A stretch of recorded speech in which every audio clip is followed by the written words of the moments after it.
alcalde. El día de hoy, primero que nada, quiero, a nombre del doctor Sunyeki, ofrecerles una disculpa por razones de fuerza mayor. El doctor Sunyeki no va a poder estar esta sesión con nosotros como era su intención. Me pidió que lo apoyara con la presentación de nuestro invitado en esta ocasión. Vamos a hablar de un tema muy interesante, muy importante. Creo que el hospital ha sido pionero en el manejo de este tipo de problema, tanto en pacientes adultos como pediátricos. Hay bastantes técnicas nuevas de mínima invasión, con apoyo ultrasonográfico, etcétera. Entonces, el día de hoy hablaremos sobre el abordaje integral y cuidados de la traqueostomía en pediatría, y el ponente es el doctor Enrique Gerardo Ortiz Hernández. El doctor Enrique es otorrinolaringólogo egresado de la Universidad de Guadalajara y en el Hospital Infantil Federico Gómez hizo la subespecialidad de otorrinolaringología pediátrica. Forma parte de la clínica de vía aérea pediátrica del Hospital Civil de Guadalajara, Fray Antonio Alcalde. Es coordinador de enseñanza y profesor de la especialidad de otorrino de la cirugía de cabeza y cuello en el Hospital Civil de Guadalajara, miembro de la Academia Americana de Otorrino y miembro del Sistema Nacional de Investigadores SNI. Y el día de hoy, bueno, Enrique, cedemos el uso de la voz para escuchar esta interesante plática. Bienvenido, muchas gracias.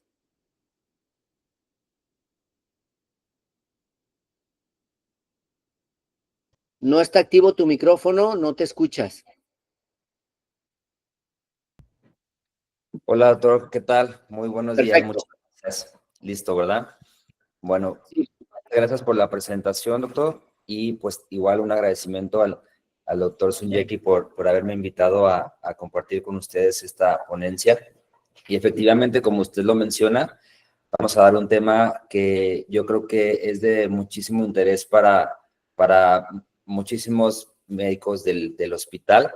Como usted lo comentó, puede ser tanto de tema de pediatría como de adultos. Y bueno, ya como lo dijo, es traqueostomía en pediatría, un abordaje integral y cuidados. No hay conflictos de interés para la presentación y básicamente los objetivos de esta plática y de esta charla que luego ya si tienen alguna pregunta, duda, pues con gusto podemos ayudarles a resolverla. Hay que identificar el estado actual de la traqueostomía y la importancia sobre todo de crear un equipo capacitado para realizar la misma y mejorar el cuidado del paciente. Hemos visto en el día a día que no solamente es hacer una traqueostomía, sino hay que capacitarnos y hay que formar un buen equipo para mantener tanto los cuidados posoperatorios inmediatos, en las primeras 24 horas, como ahora sí que hasta que el paciente se va de alta, posteriormente sus cuidados en casa y hasta la posible decanulación. Ahí vamos a hablar un poquito de la epidemiología e indicaciones de la traqueostomía pediátrica y también hablar de técnicas, ¿no? Ver cuál es la mejor técnica para reducir la variabilidad de la misma y a su vez reducir las complicaciones intrahospitalarias. Hay que implementar equipos de cuidado de traqueostomía, incluyendo la educación del paciente, la evaluación, coordinación, los manejos de los tubos de traqueostomía, el apoyo con especialistas como el foniatra y terapia de deglución, sobre todo para prevenir y manejar las mejores dificultades que puedan presentarse en estos casos, ¿no? Entonces, me gusta siempre empezar comentando que la mortalidad en la traqueostomía en niños es alta, ¿no? El tener una traqueostomía, pues principalmente hay que decirle al paciente que no le va a mejorar su posible estado actual, sino es para evitar ciertas complicaciones o una duración intrahospitalaria mayor. Y bueno, la mortalidad en niños es grande, ¿no? Aquí tenemos este estudio que se hizo en un hospital de Texas, en el cual ven un número de más de 200 pacientes pediátricos con traqueostomía entre el año 2015 al 2020, y pues se ve que conforme avanza el periodo así de que cuenta el niño con la traqueostomía, pues la mortalidad sigue estando presente, ¿no? Obviamente puede haber muchas razones, es sobre todo mucho más común en temas o en pacientes con alguna discapacidad neurológica, como lo vamos a ver más adelante. La traqueostomía en pediatría es un procedimiento en el cual va a haber un desafío en la calidad y seguridad de los niños. ¿Por qué? Porque son población de alto riesgo, son clínicamente vulnerables y son procesos o un tratamiento que tiene que ser realizado de una manera correcta para así poder evitar complicaciones devastadoras, ¿no? Sobre todo hablando de un recambio de la cánula. También nos va a ayudar a reducir estancias prolongadas en el hospital, costos elevados y una mortalidad. ¿Qué conflictos hay en el tema de la traqueostomía en pediatría? Bueno, pues que también hay bastante personal o médicos involucrados.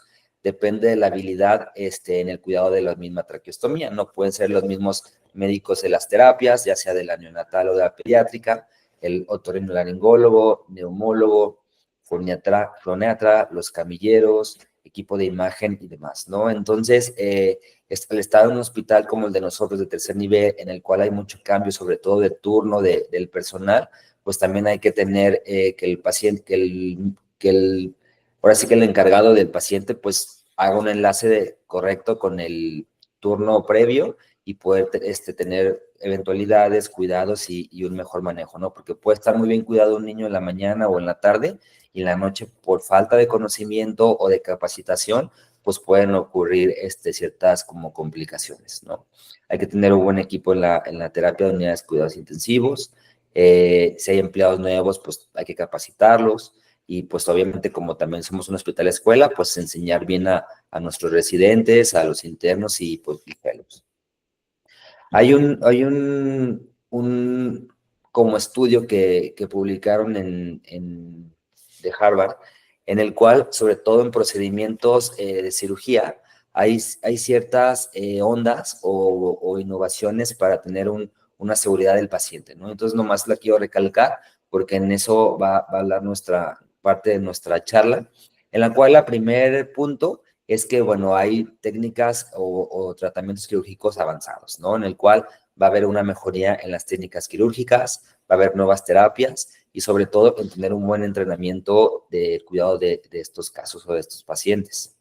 En segundo punto está, pues, tener unos procesos estandarizados correctos, ¿no? O sea, el tener una lista o un checklist de puntos clave en el manejo de estos niños, ¿no? Desde que entran a quirófano, el número de cánula que le vamos a poner, los reportes que se hacen de acuerdo a cómo le fue con la anestesia o cómo ha estado sus signos vitales y demás, pues va a ayudar a tener una retroalimentación y tener un muy buen cuidado, ¿no? Además de que, por ejemplo, si tenemos un checklist del procedimiento quirúrgico como tal y no nos saltamos ningún punto, pues eso también va a ayudar a la mejoría en el proceso quirúrgico como tal.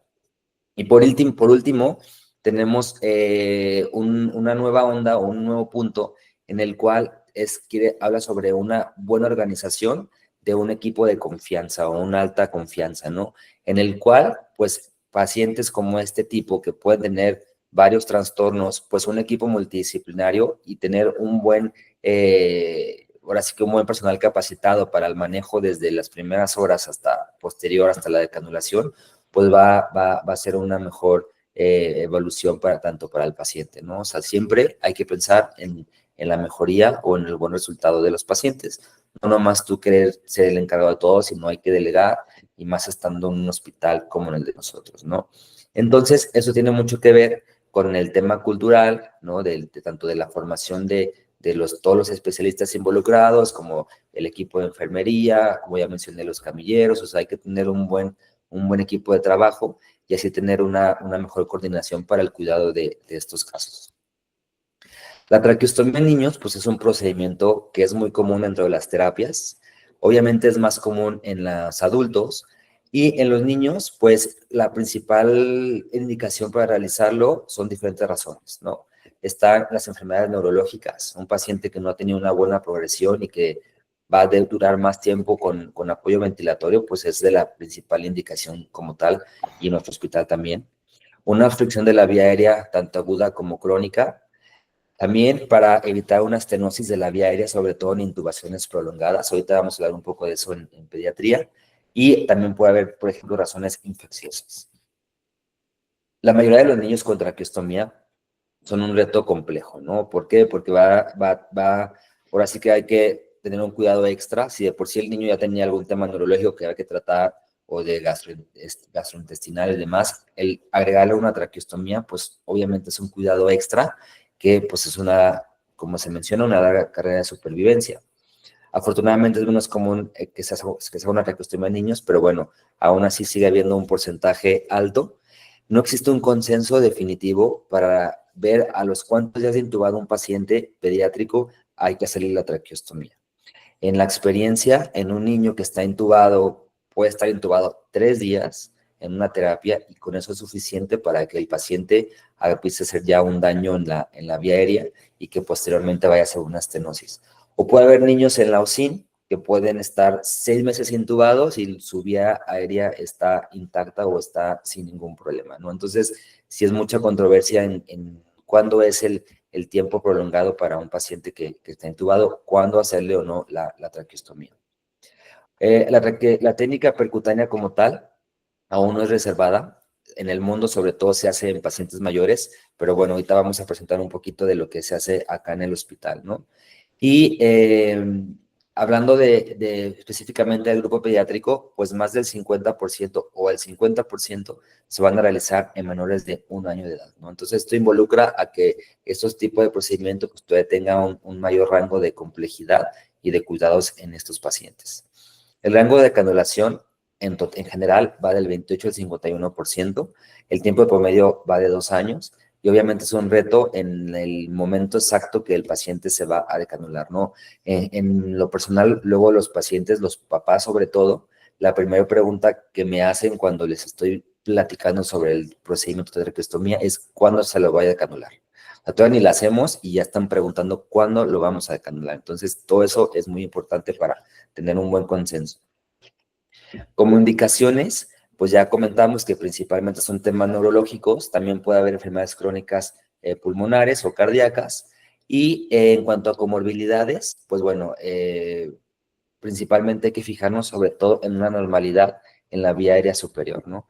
En cuanto al porcentaje de niños, ya comentamos que más del 50% son menores de 1 año de edad, neonatos, si se fijan, hay un alto porcentaje mayor en prematuros y sobre todo que tengan pues problemas, por así que de diferentes índoles que hasta pueden incrementar el riesgo anestésico como tal. Entonces ya resumiendo las indicaciones, pues ya sabemos que en los niños no hay un tiempo para poder clasificar una intubación prolongada. En los prematuros sí podemos hablar un poquito que más de 13 meses intubado, pues sí, ya hay que pensarlo, ¿no? Por el riesgo de daño que pueda haber en la vía aérea. Una de las principales indicaciones aquí en el hospital es la falla de la extubación, ¿no? Niños que están en las terapias y que ya van 3, 4 intentos y no ha sido posible extubarlos. También para disminuir el trabajo respiratorio, una insuficiencia crónica respiratoria al recibir manejo ventilatorio en casa, una disminución en el tiempo intrahospitalario y extremadamente la causa electiva como tal es muy, muy rara en pediatría. ¿Qué beneficios puede haber principalmente al hacer una traqueostomía? Que justamente lo hablamos con todos los pediatras o con las familias, pues es un fácil destete en tema respiratorio en pacientes con difícil control, ¿no? También para ayudar con la aspiración de secreciones, una limpieza total de la vía aérea, la protección como tal en pacientes con riesgo de aspiración y pues minimizar riesgos o requerimientos de sedación en pacientes que están en las terapias. En cuanto a la traqueostomía percutánea en niños, bueno, pues ha tomado un gran auge en los últimos tiempos. Es sobre todo un reto, ya que el instrumental y el equipo no está meramente adecuado en el sentido que no está estandarizado. Y pues hablando de pediatría, pues el espacio y la anatomía en niños es muy distinta a en los adultos, ¿no? La vía aérea en pediatría, desde la posición, el tamaño, la forma, las características de los cartílagos de la vía aérea o de cómo llegar a ellos, pues es muy, muy distinto, ¿no? Uno de los retos en la vía percutánea en niños, pues es una dificultad como tal para colocar la cánula y realizar un procedimiento a través de una guía, ¿no? Como comenté, por el mismo tamaño, por el equipo médico adecuado y hasta el instrumental. En una revisión de estos pocos casos de traqueostomía percutánea estudiado en niños, pues vemos que básicamente son niños grandes, ¿no? O sea, de 10 a 20 años, 5 a 15, mayores de 5 años, o sea, no ha habido un consenso en menores de 1 año. lo que sí pueden resumir, sobre todo el último artículo que fue publicado en 2016, es que sí puede ser un procedimiento seguro y de muy buen pronóstico en niños, sobre todo en niños muy pequeños, pero es bien importante que se haga en un quirófano y con el equipo médico adecuado o en el más capacitado, ¿no? Porque tiene que ser aquí el anestesiólogo y tanto los ayudantes como el cirujano, equipo de enfermería y demás. Y se ha visto que tienen una mejor visión, sobre todo en hacerlo de manera rígida, una broncoscopia rígida.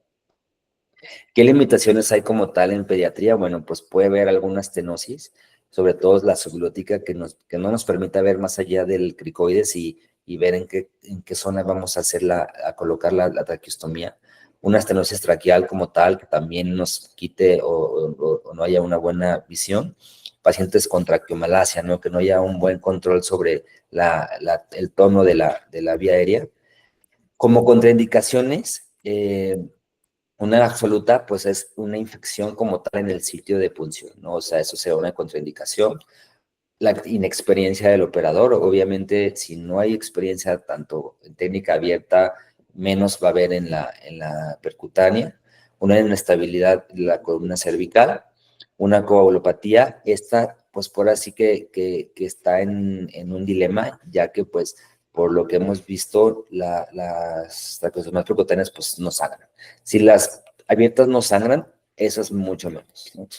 Relativas, pues un crecimiento de glándula tiroides que nos pueda interferir con el sitio, una presencia de vasos pulsátiles en el sitio de punción, una dificultad anatómica, una lesión maligna muy localizada, una quemadura en el sitio de la colocación, altos requerimientos ventilatorios, un antecedente de cirugía cervical o una traqueostomía previa, y la radioterapia en la región cervical 4 semanas previos, ¿no? Todo eso nos va a interferir en tener una mejor control y poder hacer una adecuada traqueostomía percutánea. Siempre me gusta hablar en esos temas de vía aérea pediátrica, pues parte del tema es que el equipo médico es en conjunto, ¿no? O sea, aquí en el hospital pues tenemos un buen equipo, buen establecimiento donde pues está un anestesiólogo pediatra, están los cirujanos cardiopediatras, cardiotórax, está este equipo de enfermería, puede haber también gastroenterólogos, los intensivistas, los de terapia, etcétera, ¿no? O sea, es un equipo grande en el cual pues el paciente le va a ir mucho mejor. Siempre hay que tener consideraciones generales en estos pacientes, ver el tipo de anestesia, que el anestesiólogo te haga una anestesia con una ventilación espontánea, si es necesario realizar intubaciones intermitentes, tener precauciones cuando usamos algún tipo de enlace en la vía aérea, tener el equipo correcto para los cuidados posoperatorios, ¿no? Ya sea como en piso, como un seguimiento por enfermería, en las terapias. Hay que a veces apoyarnos de temas de terapias respiratorios para el manejo y control. Y la familia de los pacientes, ¿no? Hablar bien con ellos sobre el procedimiento como tal, tener un adecuado consentimiento informado, donde expliquemos bien los riesgos, beneficios y demás del procedimiento. Como les comenté, no es un procedimiento que vaya a curar su padecimiento base, pero va a haber muchísima mejoría en cuanto a lo que ya platicamos. Hay que hablar que, pues, a lo mejor puedes tú empezar como una percutánea, pero por alguna dificultad, pues, que tenga que terminar en abierta, un procedimiento como tal. Y bueno, pues también puede haber fracasos, ¿no? Hay que ser bien claros con los familiares. Aquí tenemos una tesis de una estudiante que se hizo aquí en el hospital. Nada más para comentar o quiero recalcar que, pues, sí tenemos un gran porcentaje de realización de laringoscopías. En el cual, pues, principalmente pueden ser por temas de estridor o de daños en la vía aérea. Y a lo que voy es que siempre un paciente que estuvo intubado, lo ideal es hacer una exploración endoscópica, ¿no? Para poder ver y prevenir si el paciente va a tener algún daño o una estenosis posterior. Ya hablando de la técnica percutánea como tal, bueno, pues aquí tenemos las distintas maneras de abordar la visión, ya sea con un endoscopio rígido o uno flexible. En cuanto al rígido, pues la inserción va a ser oral, flexible puede ser por la vía nasal como tal, o una mascarilla laringea, o una misma cánula traqueal. Si es una ventilación en el rígido, pues es asistida, en el flexible puede ser espontánea asistida, la anestesia pues es general. Obviamente tienes una mejor visión con el broncoscopio rígido, definitivamente, pero tienes un mayor alcance con el flexible, ¿no? Entonces hay que tener todos estos puntos y en el cual tú te sientas con mayor capacidad, pues ya sabes por cuál inclinarte, ¿no? Por si sea con una visión rígida o una visión flexible. En cuanto al equipo de la percutánea, pues igual se utiliza el mismo de los adultos, pero se hace alguna adecuación con dilatadores renales de acuerdo al tamaño o de la cánula que queremos insertar, ¿no? Los mismos dilatadores, ya por ejemplo, si tú tienes los de los renales, pues si quieres meter un paciente en una cánula 3.5, pues pones un 10, una 4.5, un 13, y de 6 en adelante, pues ya son dilatadores del set de traqueostomía percutánea como tal. Esa es una adaptación que se hizo aquí en el equipo del hospital, ¿no? En cuanto al sitio de punción, pues bueno, como comentábamos, hay que tener una buena visión, hay que hacer una buena laringoscopía, una broncoscopía, en la cual pues lo ideal es que sea en una sala especial, en endoscopía o en un quirófano, en el cual tú identifiques todas las vías de la supraglotis, ¿no? Las cuerdas vocales, puedas ver la subglotis, que es donde está el cricoides, y posterior a eso empezar a ver los anillos traqueales y ver en cuál de ellos es donde vas a hacer la traqueostomía, ¿no? Una de las ventajas de hacer esta traqueostomía percutánea es que sobre todo si tú tienes que hacer una traqueostomía más baja o en un anillo específico, pues te va a ayudar muchísimo la visión directa como tal. Siempre, pues, cuando a mí me hablan para hacer una traqueostomía en un paciente con falla de la extubación, pues hay que hacer una revisión por una broncoscopía directa, en la cual, pues, hay que ver si antes de ya pensar en la traqueostomía podemos encontrar alguna otra patología, como alguna estenosis como tal, alguna membrana laringea o traqueal, alguna estenosis que podamos hacer alguna dilatación y así poder ayudarle al paciente a que no acabe en traqueostomía. Yo siempre he dicho, uno de las misiones de un otorrinopediatra, pues es evitar la traqueostomía, ¿no? O sea, si hay algunos otros procedimientos quirúrgicos para una laringomalacia, una parálisis cordal o alguna otra patología, pues hay que tratar de abordar primero eso y que la traqueostomía ya sea como la última opción quirúrgica. En cuanto al, ya que tengamos la visión directa de la traqueostomía, pues aquí tenemos unas imágenes de cómo se empieza a meter el set de la traqueostomía percutánea. Empezamos con la primer guía, metemos metemos el primer punzón y luego metemos la guía, y en la imagen de la derecha pues vemos cómo ya empieza a tener los dilatadores, ¿no? Estos son videos de cómo se empieza a dilatar. Y el segundo, pues es de acuerdo a los dilatadores renales que les comentaba de acuerdo al diámetro que vamos a meter la cánula pediatría, pues es el que me ayuda a dirigir y meter sobre todo la cánula conectada. Hay que tener muchísimo cuidado, siempre hay que estar con la visión también directa como tal, ¿no? Entonces, en resumen, pues es tener un buen sitio de punción, empezar con la aguja, meter la guía y empezar a hacer la dilatación. La verdad es que es mucho más sencillo en pediatría en el sentido de que con el simple dilatador base, pues a veces con eso es suficiente, no hay que estar haciendo tanta presión, hay que tener mucho cuidado, pues por el mismo tono y consistencia de la tráquea en niños, ¿no? En cuanto a la técnica abierta, aquí siempre lo ideal, y que yo les digo a los residentes y a los demás, es que hay que tratar de tener unas riendas, ¿no? Esta es una ventaja que yo lo veo comparado con la traqueostomía percutánea, ¿no? Si tú terminas su traqueostomía y el paciente tiene unas riendas y se va las primeras horas a la unidad de cuidados intensivos, cualquier decanulación, las riendas tú las traccionas y en teoría vas a llegar al sitio de la traqueostomía como tal, del estoma traqueal, ¿no? Entonces, una decanulación va a ser más fácil introducirla en una técnica y en unas riendas como estas. A diferencia de una percutánea, ahí sí se decanula, difícilmente va a ser posible hacer una volver a poner la cánula como tal, ¿no? Entonces, ahí, para los pediatras o para la gente que está ahí en terapia, tip, obviamente, si se canula a un niño y no encuentras el estómago ni nada, hay que intubarlo, ¿no? No hay que perder tiempo, hay que intubarlo y tratar de recuperarlo, y ya luego un quirófano, pues, explorará o se hará otra técnica para volver a colocar la cánula como tal. Esto pues tiene mucho que ver con capacitación, ¿no? Del personal, en los que sobre todo estén en los cuidados de estas terapias, sobre todo las primeras 24 horas son clave. Ha pasado que tú haces una cirugía perfecta, pero en la cama como tal del paciente, pues ocurre una decanulación y no hay la capacidad o los conocimientos adecuados de qué es lo que se tiene que hacer, ¿no? Lo ideal es que pues dejar que se forme el estoma traqueal y así poder tener un mayor control. Cuidados posoperatorios, pues hay que cremar las primeras 24 horas, ¿no? Tener una buena unidad de cuidados intensivos, llevar un seguimiento de la simetría del paciente, hay que hacer sus curaciones del estómago cada 12 horas, unas aspiraciones gentiles y no movilizar el circuito. Esto es bien importante porque una movilización del circuito a un movimiento pues, se puede canular el paciente.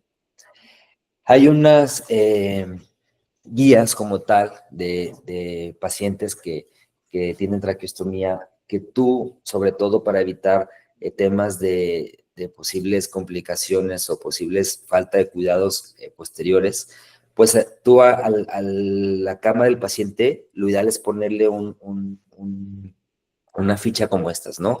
En donde va a ir el nombre del paciente, va a ir el tipo y la medida de la cánula que le colocamos, el volumen, en el caso de que se tenga un globo que en pediatría es, pues, no, de insuflación, cuándo se le tocará su cambio de cánula, poner una fecha como tal, la calibre y profundidad de la sonda de aspiración. Esto a mí se me hace clave porque luego pasa que le están aspire y aspire o le están metiendo de más la sonda, obviamente están haciendo un daño en la tráquea y mayor sangrado y etcétera, riesgo de daño como tal, ¿no?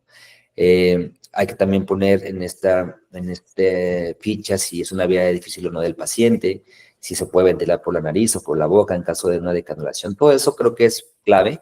Aquí lo hacemos con un paciente de la UCI, ¿no? Poner todos esos datos que platicamos y creo yo que es de mucha ayuda para todo el equipo y sobre todo cuando hay un cambio constante de personal. Hay que hacer su radiografía de tórax para ver la localización y hasta dónde llega, dónde termina la tráquea, ver los pulmones. Como complicaciones, pues bueno, las tempranas como tal son sangrado, una dislocación, hipoxia, hipercapnia, bacteremia, una fuga, un cuerpo extraño, etcétera, ¿no? Y tardías, pues puede haber igual una estenosis traqueal, alguna fístula, infección, granuloma o una traqueomalacia.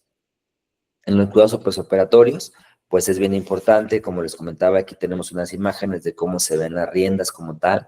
Las riendas es bien importante explicarle a los médicos que van a cuidar al paciente que pues son, ahora sí que son métodos para llegar fácilmente al estómago, ¿no? O sea, tú fraccionas las riendas y vas a poder encontrar el estómago y en teoría poder volver a canular al paciente, ¿no? Eso es bien importante. En cuanto a técnica percutánea, pues hay que tener mucho cuidado, ¿no? Puede haber lesiones esofágicas, puede haber una laceración en la tráquea membranosa y, como les comentaba, hay que alertar al equipo que los primeros 7 días no intentar recolocar por vía percutánea si hay una extubación, ¿no? O sea, porque sí es más difícil tener el estómago como tal claro en esto. Siempre hay que intubar por la boca y ya después de eso hacer una exploración adecuada. ¿Qué errores comunes hay? Pues una imposición incorrecta de la aguja de inserción, una mala orientación del dilatador como tal, puede haber perforaciones de la tráquea posterior o una fuga a través que sea un tubo incorrecto como tal y que haya fuga, ¿no? Aquí hay un poco de la experiencia del hospital, en la cual pues van 122 casos, la verdad es que con muy, muy buen resultados, principalmente son por intubaciones prolongadas, y como tal, no hay una complicación como tal del procedimiento, ¿no? Son temas del mismo paciente, entonces la verdad es que ha habido muy, muy buenos resultados. En cuanto a la vigilancia, pues hay que estar y hay que llevar muy, muy de la mano al paciente, ¿no? Porque luego puede haber un moco que el paciente le esté dando dificultad o que se obstruya y pues el paciente ahora sí que va a empezar a saturar, ¿no? Y luego muchas veces ni siquiera saben hacer un cuidado como tal real de la cánula. La vigilancia posoperatoria, hay que hacer un adecuado apego las primeras 2 semanas, ya después cada 3 meses los primeros 2 años, y sobre todo si están con dependencia de un ventilador, ¿no? Después cada 6 meses y hasta los 18 años, ¿no? Hay que vigilar siempre el impacto familiar que le causa al tener la traqueostomía. Si estamos utilizando alguna válvula o algún taponcito para sobre todo fonación y demás, pues hay que ver si el paciente no tolera, pues va a requerir una revisión endoscópica, ver que no tenga alguna secuela como un granuloma. Podemos también apoyarnos con el equipo de fonatría, de la terapia de deglución, audiología, y pues como comentaba, ¿no? Multidisciplinario, neumólogos, terapia respiratoria, etc. Hay instituciones donde se hace, ahora sí que un equipo bien formado de cuidados de traqueostomía. Las traqueostomías en niños pues son de muchísimo cuidado, hay que tener un mejor consenso, hay que educar bien a los pacientes, a los padres como tal, o a los cuidadores, ¿no? O sea, hay que siempre tener una consulta pre-traqueostomía con los papás al momento de la colocación, dar las instrucciones, la educación como tal, cuidados, el seguimiento, y todo hasta una posible decanulación, ¿no? Hay que mantener constante contacto con la familia, con los servicios interconsultantes, ya sea que estamos dentro del mismo hospital, y hay que coordinar cada caso se tiene que individualizar, ¿no? Aquí hay un algoritmo que usan en un hospital de Dallas, de Texas, en el cual, pues bueno, está muy bien establecido el equipo de traqueostomía, incluyendo enfermería, anestesio, de cuidados intensivos. Hay que dar clases como tal a los cuidadores o a los papás, tanto previamente a la traqueostomía como posterior. Hay que enseñarles un poquito a manejar recambio de cánulas por cualquier emergencia. Hay que dar cuidados día a día de aseo, de limpieza, y bueno, pues tener un mejor resultado, ¿no? Aquí es más o menos un algoritmo de cómo sería el momento que se hace la cirugía el día 1, luego dar algo de sesiones para cuidados, para el recambio como tal, hacer el mismo recambio y demás, ¿no? Siempre hay puntos clave, sobre todo en los cuidados post-traqueostomía. Por ejemplo, si queremos orientar a los padres o a los cuidadores, muchos pacientes tienen muchísima secreción, ¿no? Pueden tener, pues, una de las causas o de los conflictos que más les causan es estarle aspirando y teniendo el moco, la secreción, ¿no? ¿Cómo podemos valorar un poquito el tema del moco, ¿no? Pues un buen día el moco va a estar claro, va a estar completamente transparente y fácil succión, ¿no? No va a haber sangrado y pues va a estar muy, muy tranquilo el paciente como tal. Un mal día, el moco va a estar muy espeso, va a ser difícil aspirarlo, a lo mejor hay que estarlo aspirando más veces en el día que lo habitual, puede estar el moco ya con alguna coloración, puede haber datos de sangrado, puede ser moco verde o amarillo, ¿no? O sea, ahí sí creo yo que no va bien, hay que orientar a los papás que pues ahí sí hay que acudir al hospital, ¿no? ¿Y cuáles son con mayor cuidado? Pues cuando el moco no puede ser controlado, no se puede succionar, está tapado y hay mucho sangrado, sobre todo a estar succionando o aspirando, ¿no? Entonces, todos esos son datos de alarma que hay que explicarle a los cuidadores o a los padres. Y bueno, pues ahí están las secciones a realizar. Sobre todo, pues si hay ayuda médica, pues ahí obviamente hay que acudir a urgencias, ¿no? Y tener una adecuada ventilación o aspiración de la vía aérea como tal, ver si necesita apoyo de oxígeno. Hay un protocolo o un proceso que se me hace muy bueno, espero que pronto se pueda más o menos instruir, porque es un programa de simulación, ahora que viene todo la moda de los simuladores, de emergencias en traqueostomía. No tuvimos la oportunidad de estar en un curso en Estados Unidos, en el cual pues sobre todo es desde para residentes, para personal médico, enfermería, y los mismos padres y cuidadores, ¿no?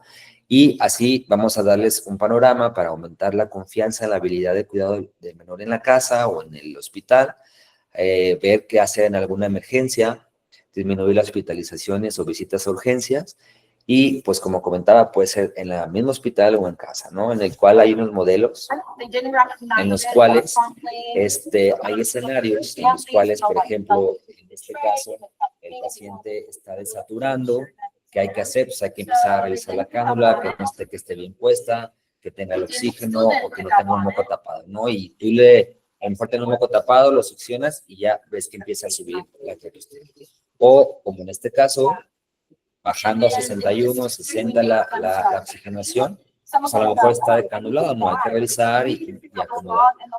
El mismo maniquí tiene sensores de hipoxia, no vemos ahí la imagen morado de los labios, puede haber temas de taquicardia, bradicardia y todo eso. Creo que es muy buena herramienta para un hospital como el de nosotros o para impartir talleres para un adecuado control, ¿no? Como tal. Les quiero compartir también un caso clínico, es un masculino de 7 años con un antecedente de PCI, ¿no? Datos de epilepsia, una colitis, neumonía, ¿no? Entonces, el paciente se le hace ingresado a terapia, se le hace, pues ahora sí que un abordaje multidisciplinario, pero se ve un deterioro progresivo de patrón respiratorio, una intubación orotraqueal, ¿no? Entonces, pues se platica si es conveniente hacer una traqueostomía, pues por todo el tema neurológico, cardiopatía, etcétera, ¿no? Me gusta mucho hablar de eso. Se le pone una cánula con globo. Error. En pediatría hay que tratar de evitar las cánulas con globo. Puede haber un daño muy feo de la vía aérea con mucho granuloma, hay compromiso de la vascularidad, puede haber úlceras, ¿no? Y pues luego provocar una estenosis. Yo en lo personal no uso globo en pediatría, ¿no? Y en cuanto al tema de la decanulación, pues ahora sí que principalmente hay que apoyarnos con el equipo de terapia respiratoria, hay que ver procesos de ir tapando la cánula como tal, hay ciertos alimentos que nos ayudan, y pues lo ideal es que se haga en un hospital, ¿no? En un ambiente hospitalario. Lo ideal sí es hacer una broncoscopía diagnóstica para ver que todo esté en orden, y ya si haces tu broncoscopía y ves que no hay granulomas, está todo bien, pues lo decanulas y lo vigilas 24 horas en el hospital. Obviamente ya dependiendo de cada paciente, pues a veces puede ser un poco menos, ¿no? Pero eso es lo ideal. Y si hay una falla en la decanulación, pues estás obligado a hacer una broncoscopía, porque a veces puede haber granulomas, que obviamente esto no va a permitir que se decanule, alguna estenosis arriba de la cánula, una estenosis en las cuerdas vocales o un daño como tal en toda la vía aérea, ¿no? Entonces es bien importante hacer una adecuada revisión. Ahora sí que el tiempo de canulación va a depender de cada caso. Pacientes con traqueomalacia, con granuloma como comentamos, alguna parálisis de las cuerdas, o una estenosis adquirida. Ya que decanulas al paciente, hay pacientes que pueden quedar con una fístula traqueocutánea, ¿no? Cuando tú decides cerrarla si el paciente persiste después de los 3 meses posoperación, decanulación. Ya si el paciente va contigo a la consulta y sigue con una pequeña fístula mayor a 3 meses, ya difícilmente va a cerrar. Entonces, en pediatría, lo ideal es hacer un cierre en quirófano y se hace una traqueoplastía, ¿no? ¿Para qué? Para quitar todo el proceso cicatrizal, dar un buen cierre como tal a la tráquea y tener un mejor resultado. Pero bueno, entonces en conclusiones, los niños con traqueostomía van a representar un gran reto en el manejo y seguridad, tanto en la calidad de vida. En la mayoría de los casos, los niños con traqueostomía son resultado de enfermedades benignas, reversibles y autolimitadas. Algunas causas son progresivas, malignas y pueden amenazar con la vida del paciente. La evaluación correcta y el diagnóstico preciso, pues obviamente va a llevar a una mejor evolución del paciente. Y hay que contar con los cuidados necesarios para el manejo del paciente con traqueostomía, así como del equipo completo, ¿no? El equipo multidisciplinario, ya lo hemos hablado. Y pues bueno, espero que les haya servido esta plática. Cualquier duda, pues ahí vamos a estar. Cualquier sugerencia, cualquier pregunta, pues un gusto poder ayudarlos. Sí, 80. Muy bien, Enrique. Abrimos un espacio para preguntas o comentarios. Si alguien tiene alguna pregunta.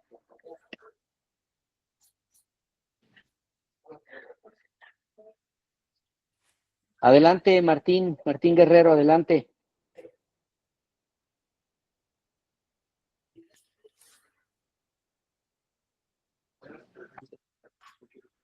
Puedes abrir tu micro si gustas. ¿Me escuchas, Enrique? Sí, ¿qué tal? Felicidades por tu plática, muy, muy bonita tu plática, excelente. Hay una cuestión, obviamente, tú eres pediatra y en las terapias intensivas la mayoría de los pacientes son con traumatismo cráneoencefálico. Obviamente quedan con PCI y estos pacientes, a final de cuentas, van a acabar en traqueostomía, precisamente para evitar neumonías de repetición por la cánula. Pero estos pacientes que quedan ya con PCI, con la cuestión del estado de conciencia, se les debe hacer todos gastrostomía para evitar precisamente neumonías por aspiración, ya teniendo la traqueostomía. Ok, sí, mira, gracias por tus comentarios, Martín. Sí, siempre en la vía aérea, pediatría, vía aerodigestiva, van muy de la mano, ¿no? Sobre todo en estos mismos pacientes con temas neurológicos, puede haber microaspiraciones y pues si obviamente el paciente no está haciendo tiene una buena tolerancia vía oral y demás, sí, lo ideal para evitar neumonías recurrentes sí es hacer una gastrostomía.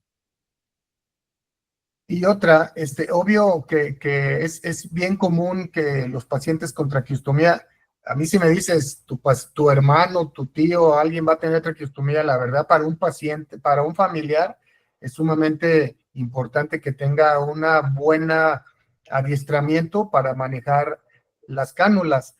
Me refiero sobre todo porque precisamente el moco en ocasiones no significa que tenga infección, casi siempre es colonización y evidentemente ahí se les da antibiótico y en ocasiones, si hacen estos pacientes alguna neumonía, sí podemos tener inclusive bacterias multidrogo resistente que luego nos va a tocar hacer el manejo no tan fácil para estos pacientes. Sí, claro. De hecho, gran parte de la plática, si te fijas, la basé en que debemos de formar un buen equipo porque va tanto del procedimiento como tal como de los cuidados, ¿no? Y hay que capacitar a los papás, a los cuidadores, explicarles cuál es el moco bueno, cuál es el moco malo, evitar todo eso para así tener menos complicaciones, infecciones, ingresos al hospital como tal, ¿no? Entonces, el que el paciente conozca mejor el procedimiento, hacer un buen recambio y demás, creo que le va a ir mejor al paciente, ¿no? Eso es básico. Gracias. Gracias. ¿Alguna otra pregunta o comentario? Hay muchas felicitaciones, Enrique. ¿Algún Gracias. comentario? Ya que tengamos ese maniquí, ya lo esperemos hacer un buen taller. No sé si esté de acuerdo en que podamos aplicarlo. Claro. Bueno, habrá que decir que nosotros como hospital, y lo hago como comentario, somos uno de los centros pediátricos que más pacientes con traqueostomías percutáneas tiene realizados. Hay más de 150 casos hechos de traqueostomía percutánea en pacientes pediátricos. El más chiquito que se hizo inicialmente era un niño de 2 meses. De hecho, es el único hospital en México. Sí, y no nos alcanzó la cánula para que sostuviera la oxigenación. Todo esto está reunido para publicarse. Sí. Es una casuística muy interesante. A ver, Mago Córdoba tiene un comentario por ahí. No lo puedo leer, pero si nos ayudas, Betty, para ver lo que dice Mago. Claro que sí, doctor. Dice la doctora, Margarita Córdoba, dice, muy buena plática, gracias. Interesante lo del taller para los cuidados de traqueotomía. Saludos. Muchas gracias. Gracias. Esperemos que pronto lo podamos llevar a cabo. Es un plan. Bien. ¿Hay algún otro comentario?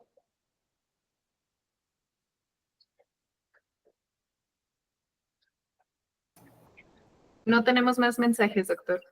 Ok, bueno, me parece que es una excelente sesión, Enrique. Creo que es un tema muy importante que debemos de conocer. Habrá que reconocer que la experiencia en traqueostomía percutánea pediátrica la adquirimos de toda la experiencia que tienen en adultos.